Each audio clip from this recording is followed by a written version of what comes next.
He likes to find a bargain. Vintage or used will do. But if it needs a service, then he will buy new. Well, hello my friends, I have travelled back to 1955 to find out why Citizen are doing so well in 2021. It turns out that Citizen introduced their Parashock technology to the Japanese domestic market. Seiko are understandingly alarmed, and the public are due to be convinced at how well their shock resistance watches are performing. If you do not know, Parashock is a shock-resistant watch, and it caused a massive sensation in Japan. In the summer of 1956, Citizen have staged a series of demonstrations showing just how shock-proof the watch was.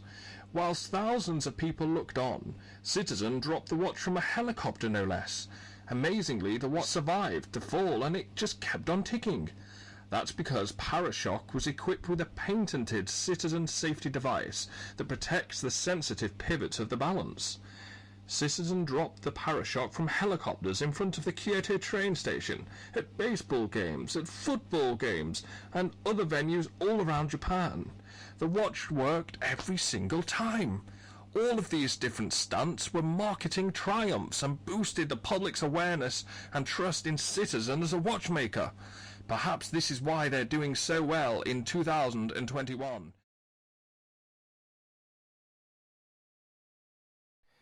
In the 1920s, the Emperor of Japan, Hirohito, received a gift that was said to delight him. The gift was from a jeweler in Tokyo named Kamekichi Yamazaki. Yamazaki's dream was to manufacture pocket watches in Japan. However, at that particular time, Japan was dominated by foreign brands, particularly Swiss brands, followed by American brands such as Waltham and Elgin. Yamazaki decided to start making watches domestically, as this would be less expensive than importing the expensive Swiss watches over to Japan. And that was it. Shokosha Watch Research Institute was born. The institute was based in the Totsuka district, Tokyo. The name Citizen was actually born out of the mayor Shinpei Goto. He was a friend of Yamazaki. The name was suggested because the aim of Yamazaki was to make affordable watches. At this time, due to the imports being predominantly Swiss, pocket watches and watches were just expensive, and it meant that not many people could afford them. They were a luxury item.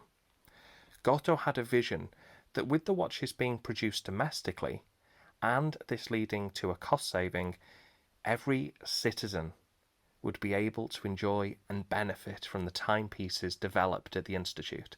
And in 1918, or thereabouts, the brand name Citizen was born. By the end of 1924, they began commercial production of their first product. This was known as the Caliber 16 pocket watch, and this was sold under the brand name Citizen. Fast forward to 2001, and Citizen produced 308 million watches and watch movements. It's incredible that what began as an idea and a vision by Kamekichi not only became reality, but now Citizen produce a large array of watches to suit every budget, exactly as Kamekichi would have wanted.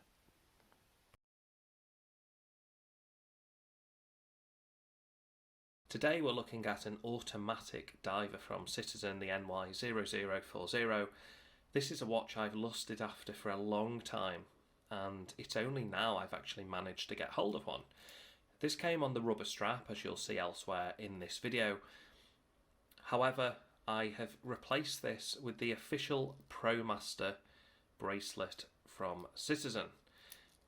It has a signed clasp, and we do have the Promaster logo, and it even has a diver's extension. If you just use the pushers, it's got a diver's extension, which is pretty damn amazing for the price.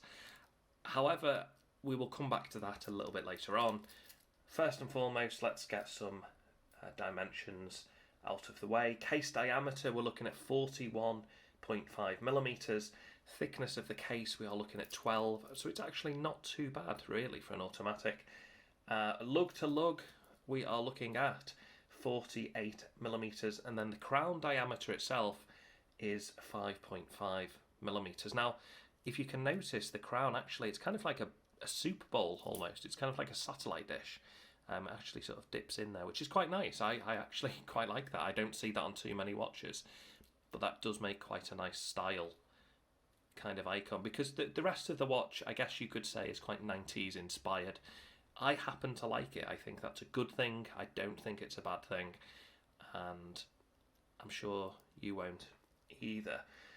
So, affordability, let's start with that one. Let's get that one out of the way. This is somewhat an affordable watch, especially compared to the Citizens, the Seikos, the Seiko Divers, your SKXs.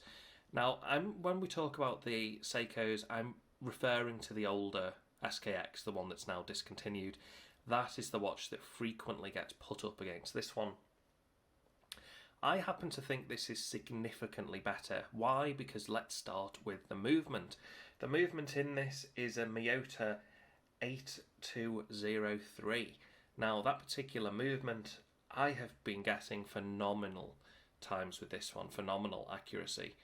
And I believe it's rated, it's really hard to find figures on this, but I've seen figures of -15 +20 a day, which would be fine, but it speaks for itself. I've been within COSC times all week with this thing. I wound it at the beginning of the week, and then since then it's just been on my wrist, just doing my day-to-day chores, and it has just been incredible. Really incredible. The movement is a 21,600 beats per hour. Frequency, it does have 21 joules, so this thing is just, it really is built to last, guys. This is one of the only watches I have seen. If you look around YouTube, if you go on Google and type in NY0040 20 years, there are people who have owned these from 1997, when I believe they were first produced, up until 2017 and now 2021. And their watch still works perfectly. Some of them haven't even had it serviced. It's a real testament. Please don't think...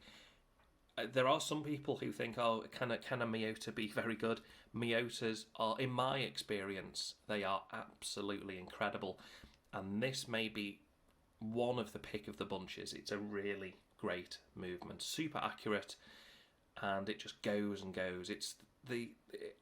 In my opinion, guys, it beats the 7S26 hands down. That 7S26 in the SKXs, for me, it just was not accurate. This thing just hasn't missed a beat. Really phenomenal. So, just to finish off really talking about the movement, it does have hand winding, so you can just turn the crown towards you. There's a quick set day and date feature. I mean, day and date as well, beautiful. We'll come back to that later though.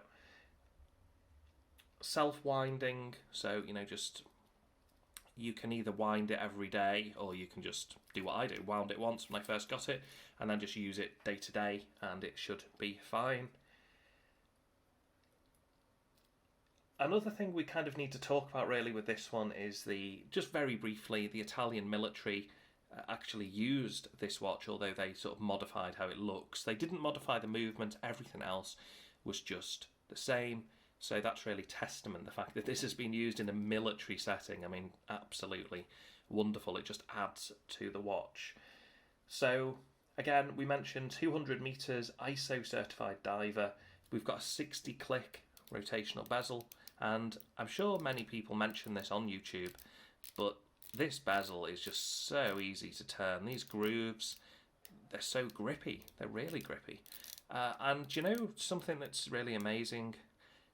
The bezel all lines up.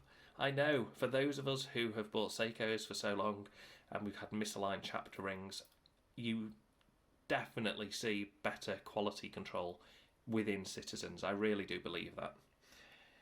So, Mineral crystal, yeah, I know it's not sapphire, but hey, there is the added bonus that it won't shatter. Mineral crystal shouldn't shatter, so there is that. 20mm lug width, which means that you can put a NATO on if you wish. Now, something else I like about this one is that all of these markers around here, they actually have a silver border all around them.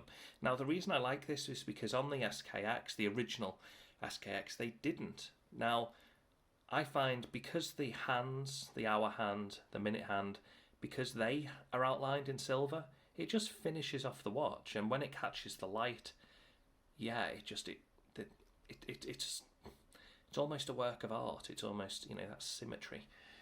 So I'm going to show you now, I'm going to throw in some videos, a loom shot, me wearing the watch out and about, and just kind of show you guys that this watch is not only super reliable, but you just know it can handle pretty much every task you throw at it.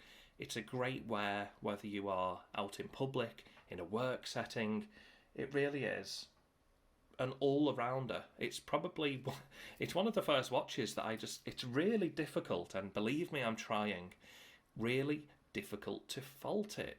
The screw down crown, the threading is nice enough on it. It's got the quick set. It's not a bad watch. And I at first I wasn't sure if I would like the 60-click bezel, but hey, it's actually not too bad. The rubber strap that originally came with this, it was okay. It wasn't actually as uncomfortable as I first thought. I just like the bracelet look. I think it transforms the watch. Let's go into the cons. Now you've seen, hopefully you've seen the loom shots and everything else. Let's go to the cons. The links are folded, and there is definitely a cost. This is where Citizen have saved money. Unfortunately, it's not solid end links, and it really is a crying shame. There's no micro adjustments, again, which for me personally, that is a real bitter shame, because if I put this watch on my wrist, you'll find that it does. There's definitely, some wiggle, and it's okay to have some wiggle, but I would have liked it just one hole tighter, just one, and I can't do it. There's no micro adjustments. Something else. Oh, by the way, my wrist is 7.25 inches, so that's how it looks. That's how it would fit. I think it fits like a glove. I think it looks absolutely perfect. So anyway, that being said, the other downside for me, the third con, is just that the back, the inverse, as you can see just back there on the day and date, it's a shame that the background is white and then the text is black, but hey, I can kind of live with that. Power reserve is said to be anywhere from 40 to 45 hours. I've seen many different people have different opinions. It's very hard to track down, the official Miyota information. Some people say this has the the Parashock, which hence the beginning of this video. So it's very hard to find information. But hey, I've dropped this a couple of times. I've banged this a few times just in the week I've owned it, and it's still running to COSC standards. It's not even rated to COSC standards. I mean, I don't know whether I've just got lucky with this thing, but I look around the web and I'm seeing other people have reported the same. This movement really is a dream. I have enjoyed spending the week with it. Something I haven't mentioned, there is a screw down case back, that's a plus point. For some people, the fact that this just has a laser engraved, Promaster, it doesn't have, the fancy, some of the fancier case backs that you see. I don't particularly. At the end of the day, the watch is on your wrist. You can't see the back of it when it's on your wrist, so it's not a great shake for me. But it is a screw down crown, so that's just something to note. I think that's a good thing. Overall, if you are looking to buy a men's watch that it's just going to run and run and run, you want something with horological sort of significance, the military background. You want something that's, again, it's just so reliable. Something that can be easily serviced whenever it needs it in future, you know, even if it's 10, 15, 20 years from now, you just know that the parts should always be available for a watch such as this one. Again, can't really fault it, guys. The only three cons, as I say, would just be the day-date window. Would have been nicer if that was in white with black text. It would have been nicer to have solid end links, and it would have been nice to have those micro adjustments. I'm sorry, I can't fault this one, guys. I absolutely loved it. I hope you've enjoyed the video. If you've got one of these, let me know what you think. If you're thinking about buying one of these, let me know. There's a few different colour variations. There's one in black. This is the Sunburst Blue.